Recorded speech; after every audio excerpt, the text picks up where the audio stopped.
ilaha illallah wahdahu la syarika lah wa asyhadu anna sayyidana Muhammadan abduhu wa rasuluh. Allahumma salli wa sallim ala sayyidina Muhammad wa ala alihi wa sahbihi wa barik wa sallim, amma ba'. Yang saya hormati pengerusi majlis, merangkap pengerusi masjid di kampung Teluk Pelanduk, tak lupa kepada barisan jawatan kuasanya, Ashabul Fadilah, Tok-Tok Imam, Tok-Tok Guru. Yang saya amat hormati Datuk Saini, orang lama di sini. Begitu juga pengerusi jawatan kuasa kampung kita tadi dan jawatan kuasanya. Tak lupa kepada muslimin muslimat, ibu bapa yang saya ingat 20 tahun dulu muda, mula dah tua, dan ramai yang sudah tak ada. Masjid tetap masjid yang sama, tapi orang bertukar wajah, yang disebut sebagai baqaya al-atlal. Satu tempat kita pergi masa kita ingat nostalgia kecil, rumah masih ada, tapi atuk tu lama dah pergi, abah tu lama dah pergi, pak cik tu lama dah pergi, mak limah lama dah pergi. Itulah dunia. Wa tilkal ayyamu nudawiluha bainan nas. Itulah hari-hari yang kami putarkan antara manusia ini. Cepat pantas berlalu, menginsafi akan hakikat inilah sepatutnya kita sentiasa bersiap siaga untuk akhirat kita. Dunia makin kita sibuk, kita kaji, kita cari, kita ini, dia tidak ada nuktah. Kerana dia akan berkata, hiya dunya taqulu bimil'i fiha hazari hazari min fatki wa batshi. Dunia ini dia akan menyebabkan kita tergalik, terasyik, terlalai, tergoda. Ni apa yang ada, tapi jaga-jaga daripada tumbukanku, sepakanku, rejamanku yang dahsyat. Sehingga akhirnya ramai yang rebah dan akhirnya hanyut. Akhirnya tiba-tiba maut dan ajal telah tiba. Akhirnya dia mohon ke Allah satu, lau akhartani ila ajalin qarib fa as-saddaqah. Kalaulah kamu beri kepada aku paspun usia yang sedikit, nescaya aku akan sedekah. Itulah kehidupan dunia. Tetapi semuanya itu mesti kita hadapi. Sebenarnya kitalah yang akan mencorakkan diri kita, okey atau sebaliknya. Kitalah yang menetapkan cara kita hidup. Sentiasa berfikir, sentiasa untuk memajukan diri, sentiasa untuk menghasilkan sesuatu bagi manfaat dan maslahat untuk ummah. Maka sebenarnya itu adalah keperluan yang membawa kepada kebaikan, bukan sekadar di dunia tapi merentasi akhirat. Pada malam ni kita akan bincang satu tajuk Maulidur Rasul sallallahu alaihi wasallam yang kadang-kadang kita bincang hampir setiap tahun, saban tahun. Dan bukan di peringkat masjid sahaja, di peringkat surau, di peringkat sekolah, peringkat madrasah, di peringkat jabatan, pejabat-pejabat kerajaan swasta, semua akan bincang Maulidur Rasul. Tapi di sini pada hari ini saya sekadar nak mencabar akan kebolehan kita berkenaan dengan kehidupan Nabi untuk kita insafi. Setelah umur kita dah 30 tahun, 40 tahun, 50 tahun, 60 tahun, 70 tahun, dan mungkin ada seorang dua 80 tahun. Setakat mana maklumat Setakat mana kita kenal kepribadian Nabi sallallahu alaihi wasallam. Kadang-kadang kita menikah. Maksud kadang-kadang tu bukan maknanya sekali menikah juga. Tak. Maksud saya, bila seseorang kita ni nak menikah, baik lelaki maupun perempuan, kalau dia nak ke Aminah tu, dia akan kenal semua sekali Aminah. PA Perangai Aminah gini-gini. Sama juga dia nak ke Abdul Qadir tu, dia tahu tarikh hari bulan lahir, suka makan apa. Nak kan? Habis dia tahu. Maka pengetahuan tersebut sangat-sangat mendalam. Bahkan apabila dapat kebahagiaan sehingga dapat anak dan dijaga anak tersebut, anak itu diketahui karakter anak itu, sifat anak itu. Kalau dia merajuk macam mana, dia menangis dia macam mana, dia suka macam mana, tahi lalak dia ada mana, penanda pada dia ada, semua kita tahu. Sebab kita bapa, kita ibu. Makanya Allah Subhanahu wa taala telah menyebut dalam Al-Quranul Karim berkenaan dengan orang-orang Yahudi. Orang Yahudi ni bukan orang Islam lah. Orang Yahudi asalnya. Orang Ahlul Kitab. Allah kata, Allah firman, ya'rifunahu kama ya'rifuna abna'ahum. Mereka mengenali Nabi Muhammad sallallahu alaihi wasallam macam mereka kenal anak-anak mereka. Soalannya, kalau mereka yang bukan Islam, yang begitu bersungguh ingin kenal Nabi, kita orang Islam macam mana? Kita yang mengaku Rasulullah sallallahu alaihi wasallam sebagai Rasul kita, Habib kita, apa makna? Kekasih kita. Tapi setakat mana cintaan kita pada Nabi, kenalan kita pada Nabi, pengetahuan kita pada Nabi. Benda ini menyebabkan saya terkedu. Takdir Tuhan 3 tahun lepas lebih kurang, saya berada di kota suci Makkatul Mukarramah dalam satu lawatan khas. Ketika berada di Mekah itu, datang seorang Arab. Ramai datang, tapi hok ni pelik. Dia datang dan diperkenalkan kepada saya. Seorang nama Syekh Nasir, kata silap saya. Dia ni terlalu minat tentang sirah Nabi ataupun sejarah kehidupan perjalanan Rasulullah sallallahu alaihi wasallam sehingga dia kaji sedetail-detailnya. Saya tak tengok lagi orang seumpamanya. Dia ada perpustakaan peribadi besar. Dia tulis tentang hayat Rasul sallallahu alaihi wasallam ni, di mana dia tulis dengan pen tu ataupun pensel tu, jenis hak yang boleh ni patah habis semua sekali ni, dia akan kupus tepat. Lebih daripada 400 batang. Kerjanya nulis. Betapa hebatnya dia, sampai kepada tahap bila ada kerajaan Saudi melalui Rabitah atau seumpamanya Rabitah Al-Alamil Islami nak tubuh satu pameran Rasulullah SAW. Saya pergi. Pameran tu kalau kita duduk dekat Masjid Nabi betul-betul ngadap ke Kaabah, dia sebelah kanan. Tapi terbaru sekarang dia pindah sebelah depan. Kena bayarlah masuk.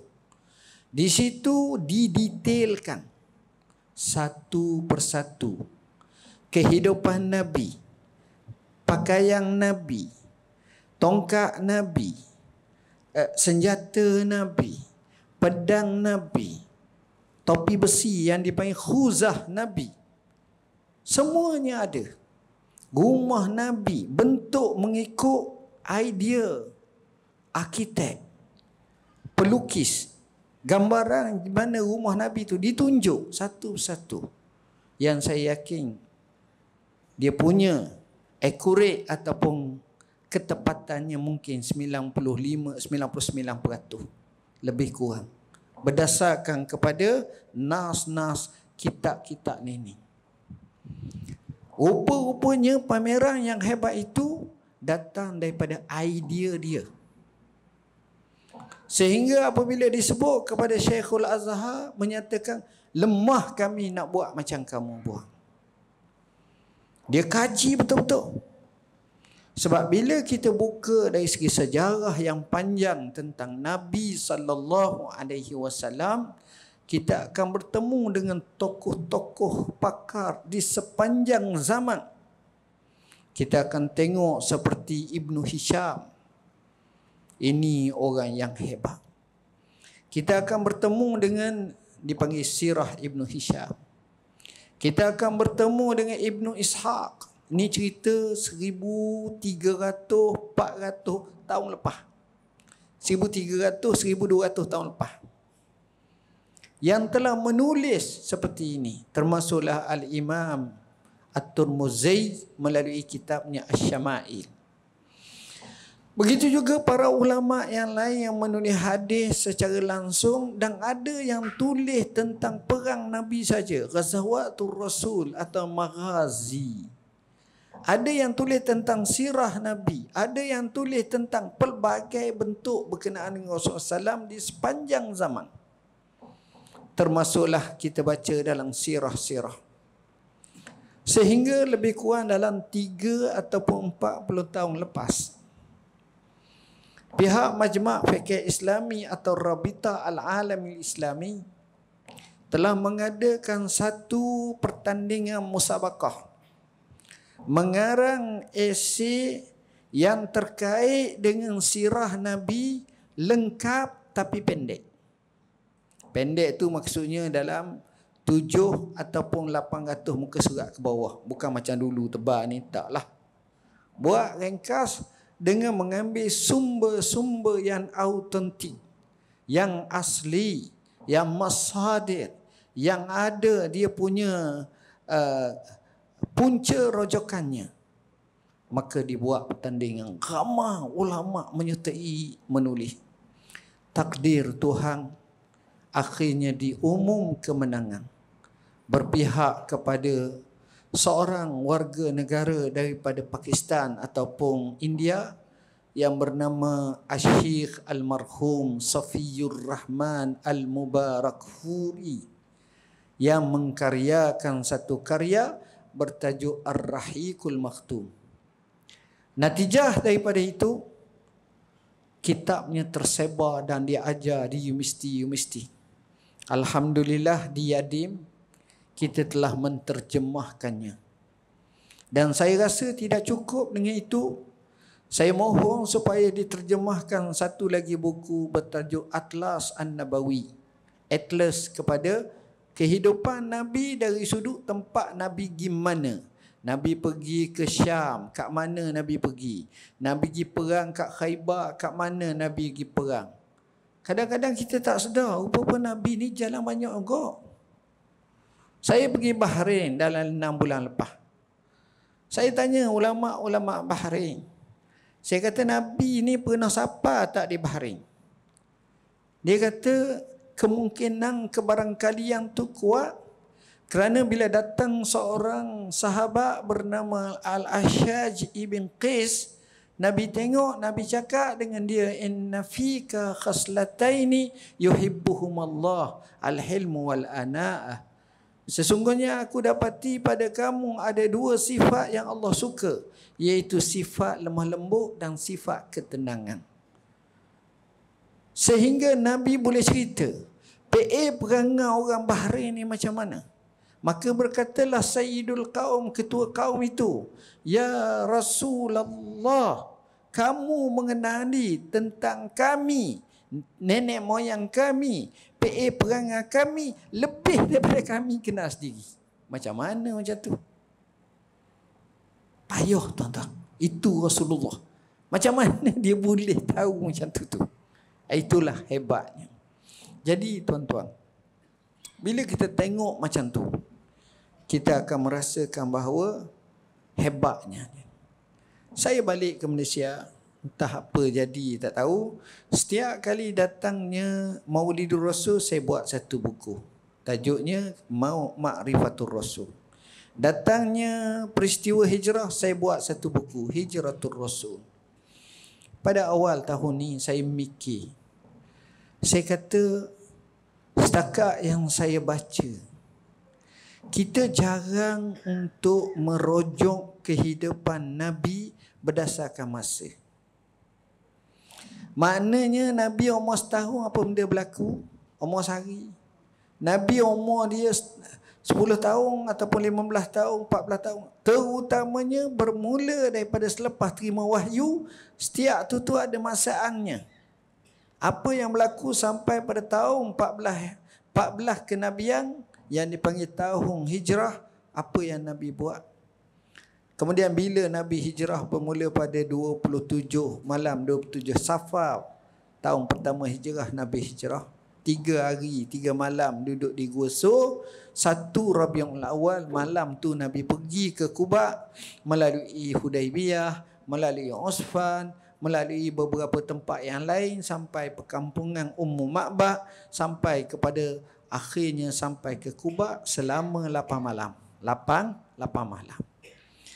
Nabi masuk ke Mekah, ke Madinah pada hari Jumaat. Selepas sembahyang Jumaat, Nabi tengah datang jalan, masuk waktu Jumaat, Nabi sembahyang. Tempat Nabi sembahyang tu nama Masjid Jumaat. Kalau kita duduk Quba, lebih kurang dalam 500 meter sahaja. Nabi masuk ke Madinah dan Nabi meninggal dunia usianya 63 tahun 4 hari. Saya cuba terangkan satu-satu mengikut masaan. Saya telah sebut dalam buku Garis Masa Hayat Rasul SAW. Satu persatu, bahkan tempatnya sekali kita akan sebut sebagai contoh. Ini dia garis masa. Ini penerangan di bawah. Ini petanya satu persatu. Jadi pengalaman kita tengok cara macam ni mudah orang faham. Sama ada melalui ringkas, melalui tafsir ceritanya, melalui tempat ataupun peta yang berlaku di kawasan tersebut atau gambar-gambar yang bersesuaian. Jadi kita dapat 2, 3 in 1 sekaligus. Tuan-tuan dan puan-puan yang dirahmati Allah, saya kisahkan tentang peristiwa kelahiran Nabi ni dan saya mungkin ambil masa sikit yang tu. Kerana kalau saya ambil masa panjang, saya tak ada nak gaya apa yang saya nak bagi tahu. Ceramah ni sampai pukul 12. Tak pukul berapa? Biasanya orang ceramah sampai pukul 12 boleh? Dah boleh? 8.45 lah. Boleh 8.45. Saya pun kena tahu juga. Dengar kata Tok Iman duduk jauh, saya pun rasa rusing lalu. Kalau Tok Iman duduk dekat-dekat boleh panjang sikit. Jadi kita ambil sikit untuk ni. Ya sebenarnya tak payah ceramah, beli buku je nanti ya. Jadi mudah lalu. Baik. Saya nak ceritakan beberapa perkara sebelum saya masuk yang ni. Soalan pertama. Sebab itu saya kata kita nak bincang sekali ni biar kita faham betul, kita hadam betul. Sekarang saya buat mengajar, tuan-tuan boleh tengok dalam YouTube tentang ceramah syarahan buku ni. Satu kita terang. Okey. Soalan pertama. Berapa banyak kita telah mendengar ceramah ni, tapi kadang-kadang kita tak pernah terfikir bagaimana kita nak menghafaz nama bapa atuk Nabi sampailah kepada Adnan. Malam ni saya tak ada duit banyak. Siapa yang ingat sebagaimana saya sebut ini, maka insya-Allah saya akan hadiahkan dia RM10. Siapa-siapa saya terbuka. Kalau sebab saya fikir juga kalau 10 orang 100 dah. Tapi tak apa. Betulang semua sekali, terpaksa saya pergi ke bank betul ambil pula duit bagi. Namanya ialah, dengar sekali sebab ini bukan tipu-tipu ni, hak betul. Ingat okey. Namanya Nabi Muhammad sallallahu alaihi wasallam bin Abdullah bin Abdul Muttalib bin Hashim, bin Abdul Manaf, bin Qusay, bin Kilab, bin Murrah, bin Ka'ab, bin Lu'ay, bin Ghalib, bin Fihir, bin Malik, bin Nadr, bin Kinanah, bin Khuzaimah, bin Mudrikah, bin Ilyas, bin Mudar, bin Nizar, bin Ma'ad, bin Adnan. 21 lebih. Okey, siapa angkat tangan sebut, saya akan terus bagi RM10. Boleh? Ataupun beli dulu, hafal tahun depan jemput lagi saya. Boleh. Dan kami kisahkan setiap atuk Nabi ini akan kisah mereka tu. Siapa sebenarnya? Sebab kita nak tahu. Jangan tiba-tiba Rasulullah saja. Tak. Dia susuk galonya. Kalau istilah kita ke orang yang hebat. Orang yang ada akhlak. Bukan orang yang ngaruk, yang tak reti bahasa. Yang tak. Orang yang terpelihara. Dan Nabi keturunan dia, wal-iyazabillah, tak ada daripada zina. Walaupun zaman tu orang panggil zaman jahiliah sebelum tu dan seumpamanya. Sebab itu Nabi kata, "Wulidtu min nikahin la min sifah." Aku dilahirkan daripada pernikahan dan bukan perzinaan. Allah pelihara Rasulullah SAW serta keturunannya hak atas tu siapa satu. Kami kisahkan satu persatu. Jadi kisahnya boleh tengok. Macam contohnya, atuk Nabi bernama Hashim. Kalau orang tanya Hashim ni siapa Hashim? Hashim ni tuan-tuan bukan nama dia Hashim. Nama Hashim sebenarnya ialah Amr.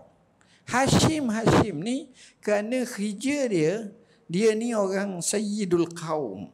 Tok Ngulu lah. Tok Pengulu kepada orang Mekah ni sebahagiannya. Jadi bila Mekah ni orang mari buat haji, jemaah tu ramai mari. Haji ni bukan zaman Hashim saja. Zaman Sayyidina Nabi Allah Ismail lagi. Nabi Ibrahim lagi. Bawa. Cuma cara tu, cara jahiliah lah. Keliling tu dengan tok pekongnya masa tu. Hak selepas daripada baik, jadi hak tak baik ni bermula daripada Amru bin Lu'ay al-Khuzai yang mula bawa patung di kota Mekah. Hashim ni, kerana bila orang ramai, dia ambil roti tu, roti yang agak kerah, dia pecah ikrah.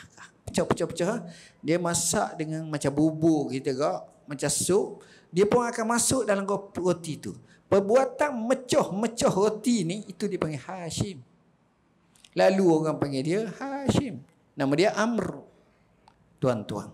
Jadi kisah Nabi SAW ni, satu-satu atuk-atuk dia ni saya kisahkan dengan panjang lebar. Ada kelebihan masing-masing. Cukup menarik. Kedua, kita tahu tentang Nabi Muhammad sejak lama dah. Orang akan tanya, Nabi kita ada berapa nama?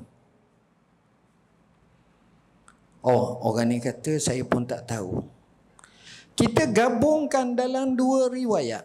Riwayat Bukhari dan riwayat Muslim. Riwayat Bukhari menyebut bahawa nama Nabi ada 5. Iaitu Muhammad, Ahmad, Mahi, juga disebut sebagai Hashir dan juga Aqib. 5. Tetapi bila kita gabung dalam riwayat Muslim menyatakan nama dia Muhammad, Ahmad, Al-Muqaffi, Al-Hashir, Nabiyyur Taubah, Nabiyyur Rahmah. Berdasarkan dua hadis ni menunjukkan nama Nabi ni ada 8. Nama Muhammad, nama Ahmad, nama Mahi, nama Hashir, nama Aqib, nama Muqaffi, nama Nabiyyur Rahmah dan Nabiyyut Taubah. Ini sabit dalam hadis Sahih Bukhari dan juga Sahih Muslim. Sebab apa? Semua tu adalah kerana apa, nama dalil-dalil itu ada. Satu perkara yang menarik. Rasulullah sallallahu alaihi wasallam ni sebenarnya sebelum dia dilahir lagi telah dibincangkan oleh masyarakat sejak beratus-ratus tahun. Kalau kita tengok nas Al-Quranul Karim, Nabi Allah Isa alaihi salam, dia pernah menyatakan, wa mubasyiran bi rasulin ya'ti min ba'di ismuhu Ahmad. Aku nak rayak kamu bahawa aku ni membawa berita gembira bahawa akan ada seorang nabi selepasku namanya Ahmad. Siapa kata? Nabi Isa. Beza antara Nabi Isa dengan Nabi Muhammad SAW lebih daripada 500,000 tahun. Tengok. Dia sendiri telah cakap. Dan cerita cakapan dia ini timbul perbahasan di kalangan Kristian, Nasara berkenaan dengan satu kalimah barqalid ataupun farqalid.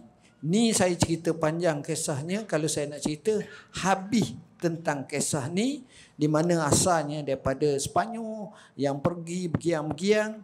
Nama seorang tu Abdullah bin Salam.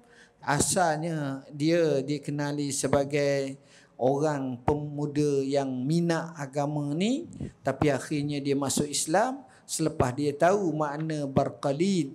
Antara makna barqalid adalah tempat banyak pujian. Maka disitulah artinya Rasulullah SAW, dan kitab tersebut telah ditukar bahasa ke dalam bahasa Arab yang ditajukkan dengan Tuhfatul Arib fir Raddi ala Ahli Salib. Cukup menarik kisahnya. Saya tak sempat nak cerita panjang, dalam buku ni ada. Baik. Begitu juga kalau kita tengok, ramai orang-orang zaman dulu dia dok kaji tentang Nabi ni. Termasuklah raja di Yaman. Ada satu kisah, anak raja Yaman mari nega singgah Madinah dalam perjalanan nak pergi ke Syam ke mana ke, ataupun ke Mekah ke. Jadi putera raja ni bila tengok orang-orang perempuan Madinah ni nak mengorak, cara tak betul, main tak betul, orang Madinah marah. Orang Madinah masa tu dipanggil Yasrib. Bila marah pergi bunuh. Bila bunuh, silap bunuh, rupa-rupa bunuh putera raja. Apa lagi sekejap, dalam masa tempoh beberapa bulan, sampailah pasukan perang raja tu sendiri mari nak perang sebab bunuh putera. Bila nak perang, tuan-tuan, zaman dulu perang waktu siang. Dia nak perang tak macam kita. Sekarang ni kalau tuan-tuan tengok, search dalam YouTube seperti Rusia lawan Ukraine, malam-malam torpedo ni, peluru pandu radar. Malam pun tak selamat, siang pun tak selamat. Macam mana selamat tak tahu. Dulu tak. Dulu tanya, pukul berapa kita boleh perang? Masa tu jam pun tak ada lagi. Dia kata selembing tinggi matahari. Okey. Awal sangat, lewat sikit. Okey, lewat sikit berapa? Dia bukan selembing setengah. Dah, okey. Okey, esok selembing setengah. Dia ada cara dia perang teman. Ini terlalu tradisional perang. Jadi lawan muajahah depan-depan lah. Mula-mula pandang-pandang lawan depan. Petang tu mungkin pukul gendang ke apa ke. Okey, stop. Lewat dah. Asar dah, letih dah ni. Jadi, mu ambil orang mu, hak mati, hak cedera. Aku ambil orang aku, kami ambil orang kami. Esok sambung. Sebab dah menang lagi ni. Jadi itu cara peperangan tradisional. Tuan-tuan, bila dah dia perang macam tu, orang Madinah ni pelik. Waktu malam, mereka masak nasi banyak. Masak roti lah, bukan nasi. Masa tu kita pun tak ada tu. Dia masak makanan banyak. Kemudian ada wakil orang tu pergi hantar makanan ke musuh. Dengan obat-obat. Jadi mereka pun takut nak makan. Sebab takut racun. Hak yang makan ni mesti tentera-tentera bawahan dulu mereka lapar. Tak kira lah makan banyak nampak selamat, pokok ni pakat makan. Maka rajanya timbul satu soalan. Aku serang puak ni, malam dia beri obat, dia jamu aku makan kan. Tak apa lagi. takut salah. Malam esok perang lagi, sama juga buat. Hai, lain macam. Sampai 3 malam, raja ni pun kata, masa tu mereka ni agama Kristian, Nasara, Ahlu Kitab. Jom, mari sini padri, orang alim mereka, tolong cek. Ni negeri apa ni? Pelik sangat ni. Maka dia pun tengok betul-betul, renung betul-betul, baca dalam kitab masing-masing, dapat satu natijah. Negeri ni adalah negeri tempat hijrahnya Nabi akhir zaman. Oh, bila dengar macam tu, mereka pun terus minta berdamai dan beri pula kemaafan dan beri pula bantuan dan seumpamanya dan beri pertolongan. Artinya kepercayaan mereka Nabi akhir zaman sudah ada. Begitulah seterusnya. Ada banyak kisah dalam saya tengok yang saya dapati lebih pada 5-6 kisah berkenaan sebelum Nabi lahir ni. Puncaknya malam Nabi lahir. Bila nak malam Nabi lahir ni, yang pertama sekali kita dapati bahawa ada orang Yahudi yang berniaga kebetulan berada di Mekah. Bila berniaga berada di Mekah ni, tiap malam dia ni orang yang handal dalam ilmu kitab. Tiap malam dia akan tengok ke langit. Malam Nabi lahir, terus dia kata laqad tala'a najmu Ahmad. Telah muncul bintang Ahmad. Kita tak tahu color tengok bintang pun tak tahu sebab kita bukan astronomi, bukan kaki sangat. Dia tengok telah muncul bintang Ahmad. Lalu dia kata apa? Hal wulida fikum, adakah dilahirkan kepada kamu malam tersebut? Semua kata tak ada. Dia kata mesti ada. Cek malam tu seorang je lahir, Rasulullah SAW. Apa lagi? Dia kata saya nak tengok bayi tu boleh tak? Dia minta izin. Sedangkan dia orang berpengaruh. Ibarat kita kat businessman yang kaya.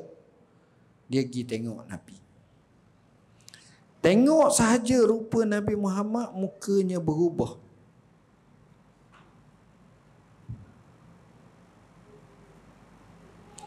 Lantas dia tengok dengan tekun. Tak cukup dengan itu, dia balikkan Nabi belakang. Bila nampak macam bulu-bulu yang membentuk di belikat Nabi, khatamun nubuwah. Dia bukan cok macam kita kata ada puak-puak yang tatu ni, bukan. Itu bukan macam tu. Dia macam bulu, anak bulu nipis macam kuda yang membentuk kalimah khatamun nubuwah. Bila tengok macam tu, terus dia pensang. Bila dia jaga, dia kata, zahabatin nubuwatu min bani Israel. Telah pergi dan beralihlah kenabian daripada puak-puak Bani Israel, puak-puak Yahudi. Sebab Nabi tu Nabi akhir zaman. Tengok. Percaya mereka. Baik. Nabi ni, saya ambil sikit. Dia lahir pada hari Isnin 12 Rabiul Awal tahun Gajah. 9 Rabiul Awal bersama, ada kata 9 Rabiul Awal bersamaan 20 atau 22 April 571 Masehi. Kita nak tahu sebenarnya Nabi lahir berapa hari bulan? Sebenarnya kami telah menyusung lebih kurang ada 4 pendapat. Pendapat yang pertama, kita teruskan ke azan tu? Teruskan. 8.45 Boleh? Boleh. 8.45 deh. Okey. Lebih-lebih sikit lah. Takut dah habis pula ni. Okey. Nabi ni yang pertama mereka kata lahir pada 12 Rabiul Awal tahun Gajah 531 Masehi. Inilah pendapat Ibnu Ishaq, Az-Zahabi dan juga At-Tabari, ulama. 12 Rabiul Awal. Pendapat yang kedua, 9 Rabiul Awal bersamaan 20 April 571 Masihi, juga tahun pertama serangan tentera bergajah.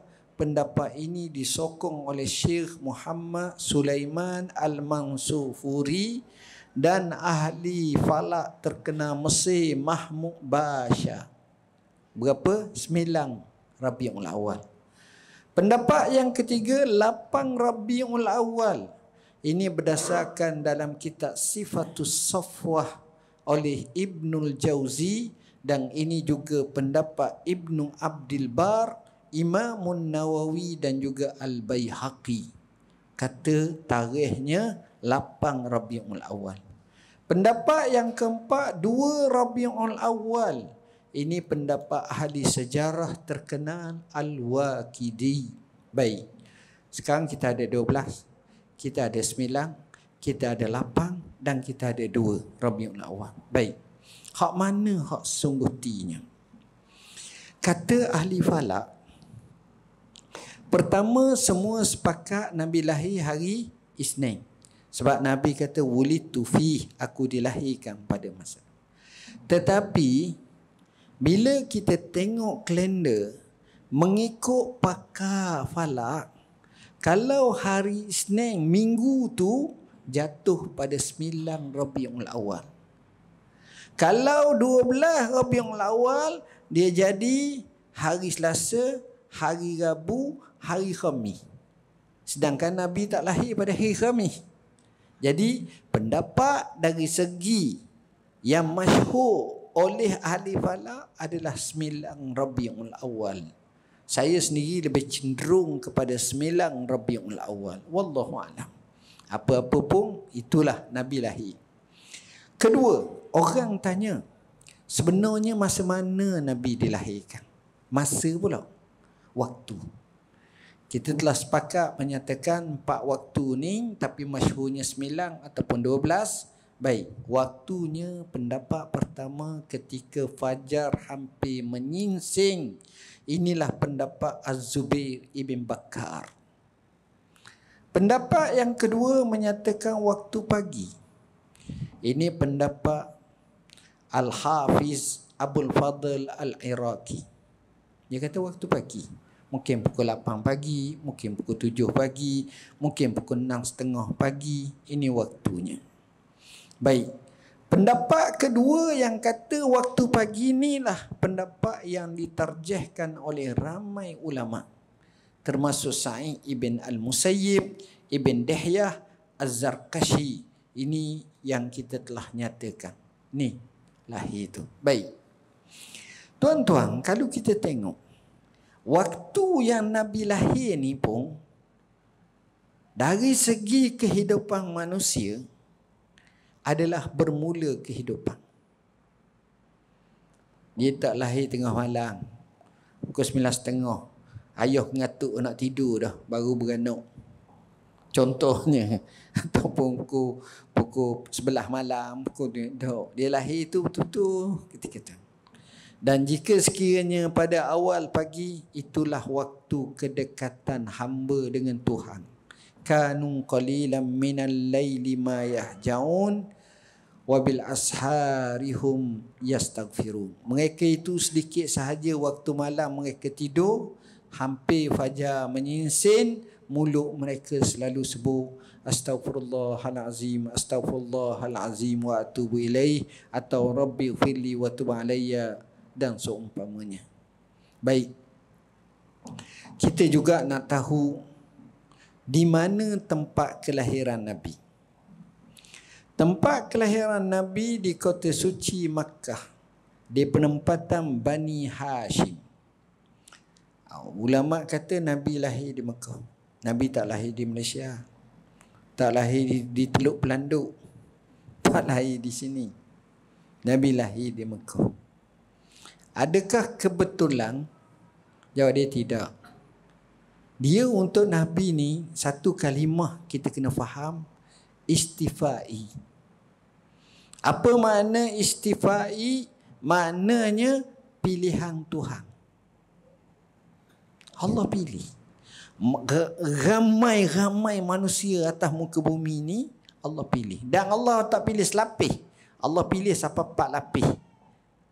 Nabi kata dalam hadis sahih, Nabi SAW sebut pada awal yang saya bacakan tadi, di mana Nabi kata innallaha astafa Kinanata min waladi Ismail wastafa Quraisyan min Kinanah wastafa min Quraisy bani Hashim wastafani min bani Hashim. Tengok, Allah pilih Kinanah daripada, Kinanah ni nama salah seorang atuk Nabi. Atuk Nabi ada seorang nama Kinanah, iaitu atuk yang ke-14. Atuk Nabi yang ke-14 namanya Kinanah. Maknanya Allah pilih. Dan Allah pilih pula daripada Quraisy daripada Kinanah. Daripada anak-anak cucu Kinanah ni, Allah pilih Quraisy. Kita baca tadi tak ada seorang pun nama atuk Nabi nama Quraisy. Ada tak? Tak ada. Muhammad bin Abdullah bin Abdul Muttalib bin Hashim bin Abdul Manah bin Qusay bin Kilab bin Murrah bin Ka'ab bin Lu'ay bin Ghalib bin Fihir bin Malik bin Nadir bin Kinanah bin Khuzaimah bin Mudrikah bin Ilyas bin Mudha bin Niza bin Ma'ah bin Adnan. Tak ada nama Quraisy. Jadi hak mana pula Quraisy? Quraisy ni adalah nama atuk Nabi yang ke-11. Kinanah ke-14. Ha ni atuk Nabi depan lagi ya. Cucu pada ni. Iaitu Fihir. Fihir tu digelar dengan Quraisy. Jadi itu timbul Quraisy. Cerita pun ada dalam buku ni. Baik. Dan Allah pilih daripada Quraisy pula Bani Hashim. Hashim tu atuk Nabi yang ketiga ke apa nama, Muhammad bin Abdullah bin Abdul Muttalib bin Hashim. Dan Allah pilih aku, yakni Rasulullah, daripada Bani Hashim. Allah pilih. Allah pilih ibu bapa Nabi, Allah pilih tempat Nabi lahir, Allah pilih waktu Nabi lahir, Allah pilih sahabat-sahabatnya, Allah pilih isteri-isterinya, Allah pilih kaum keluarganya, Allah pilih yang baik-baik belaka. Jadi kehidupan Nabi ini kerana pilihan daripada Allah. Sebab itu kita panggil Nabi kita salah satunya Al-Mustafa. Apa makna Mustafa? Maknanya pilihan daripada Allah. Baik. Jadi kenapa Allah pilih juga tempat lahir di Mekah? Kerana Mekah ni wujudnya Kaabah, dan Kaabah ni rumah Allah pertama di muka bumi. Inna awwala baitin wudi'a lin-nasi lallazi bi Bakkata mubarakah. Allah pilih dah. Dia bukan biasa-biasa, Allah pilih. Kerana Mekah ni istimewanya banyak. Kalau kita bincang bab fadilat Mekah memang banyak. Syekh, semayang situ dalam Kaabah, maksudnya di Masjid Haram, 100,000 tempat lain. Siapa cakap nak semayang 100,000? Saya buat kalkulit. Kita kalau kita semayang 5 waktu sehari, kali pula dengan sebulan, baru 150 waktu kalau 30 hari. Kalau 10 bulan lah katakan, baru 1,500 waktu. Tambah 2 bulan 300 waktu, 300 waktu.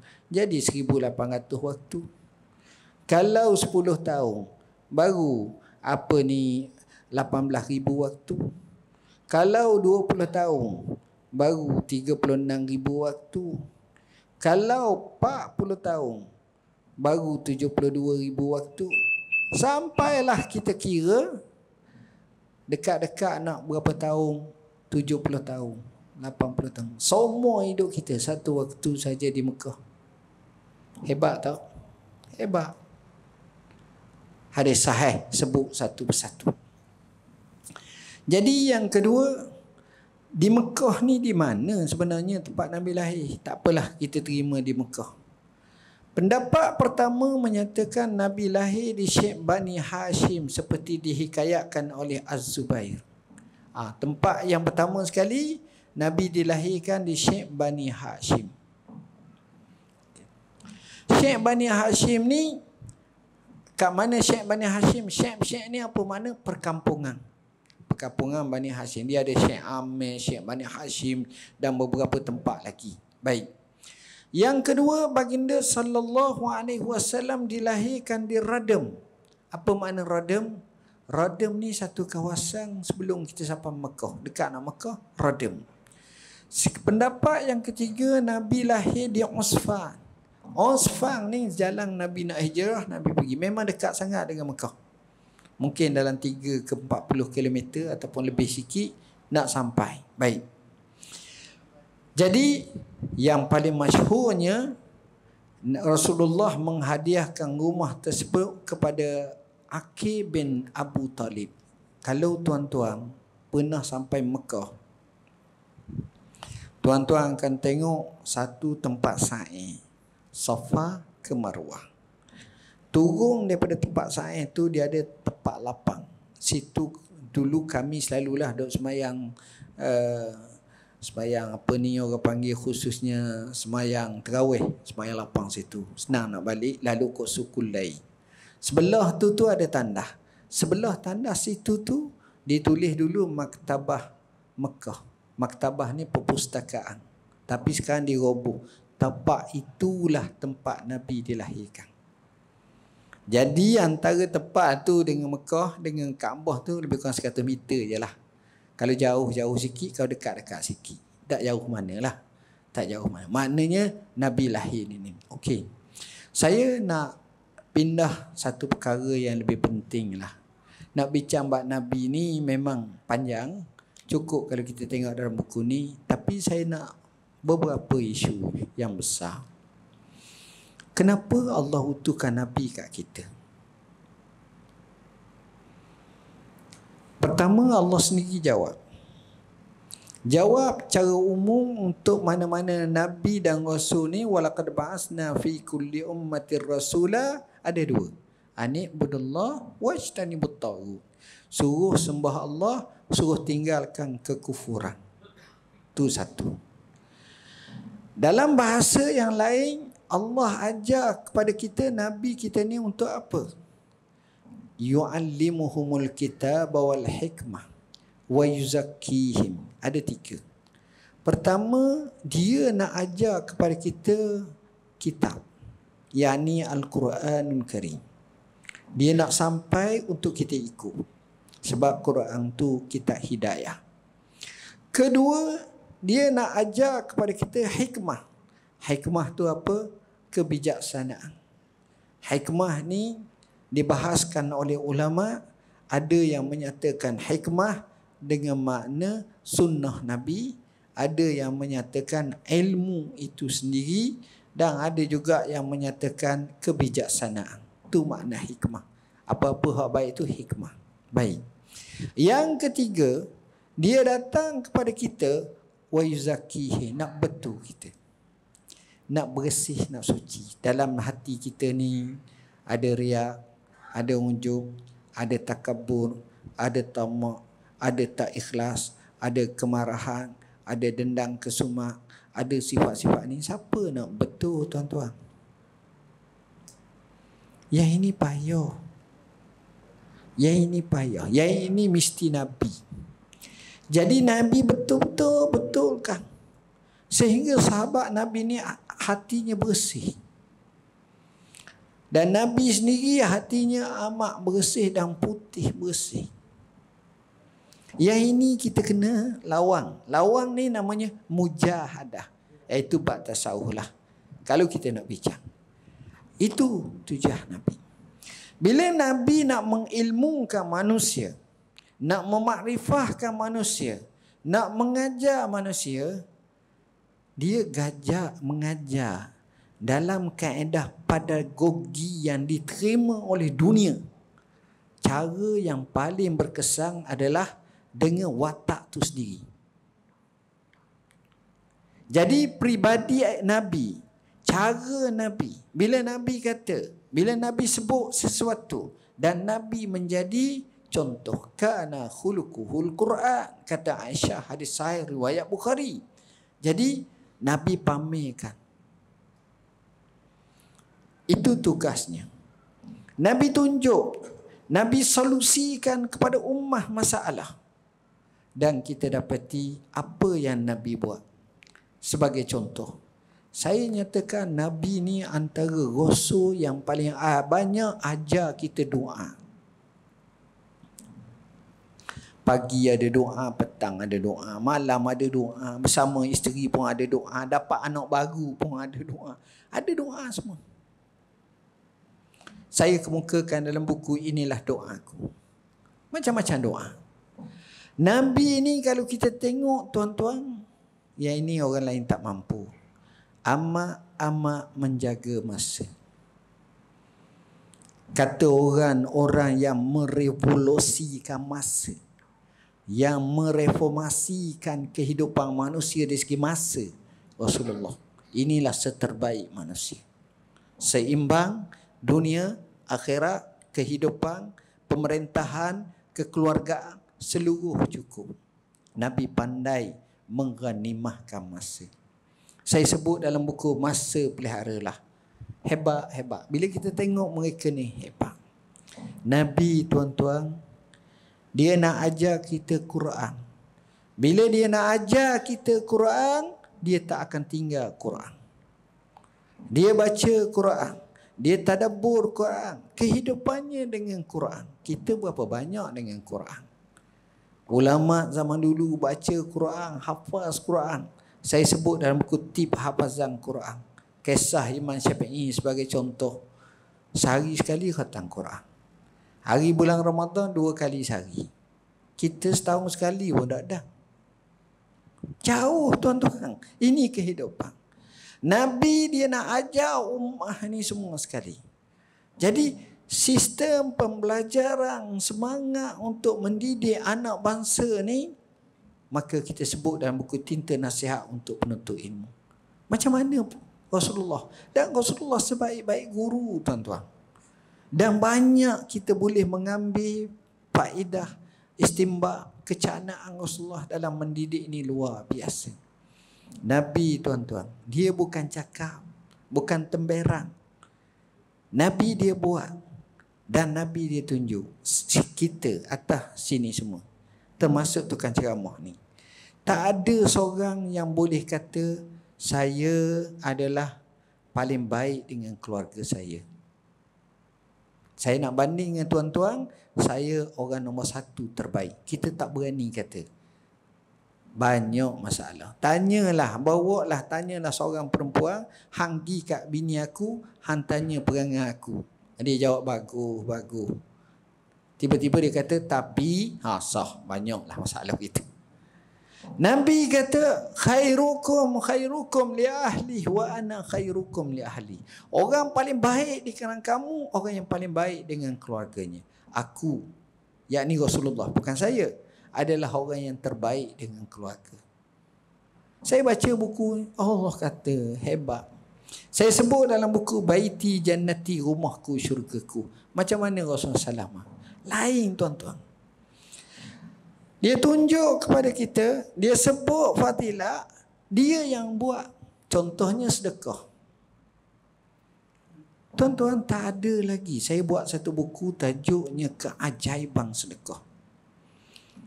Kisah pelik, macam-macam kelebihan sedekah. Dan Nabi sendiri sebut kelebihan-kelebihan.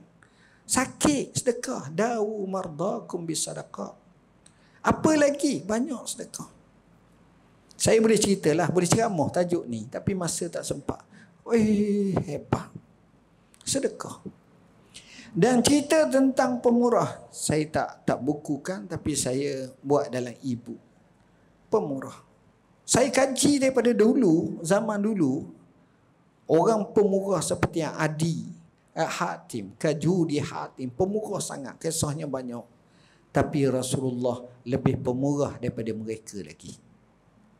Itulah hebat.